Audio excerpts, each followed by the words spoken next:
समस्ते जनवरी 1 रे पिकनिक बनेले आमे बाहरिलु जनवरी 2 रे पिकनिक करिया पई ताहा भी पुनी नाइट रे। तो हेलो गाइस, स्वागत करछु आपन मन का गुटे नुवा ब्लॉग रे। आज होची जनवरी 2, आमे सब प्लान करछु पिकनिक जिबा कहि की। समस्ते बाहरिबा डेरी होची कहि की एटी कामटा स्टार्ट कर दिलुनी टिके टिके काई कि ना सेठी गला परे लेट न हो कहि की। गाड़ी आनी की बॉक्स लगेला परे भाई एटी पूरा बाई बलगा आसलानी।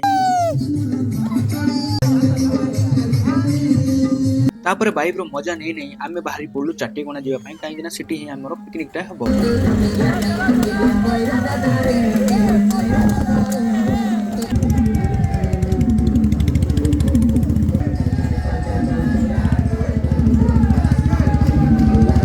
एबे हमें पहुंची गलु चाटीकोना शिव मंदिर काई कि ना एटी हमरो पिकनिक टा हबो। ता भी पुनी नाइट रे आउट टू बेस्ट जगह कोटा नाही निया लोगे की रोसे केमदी करबा टेंशन न न समस्त मिसी की डांस करबारे लागि छु।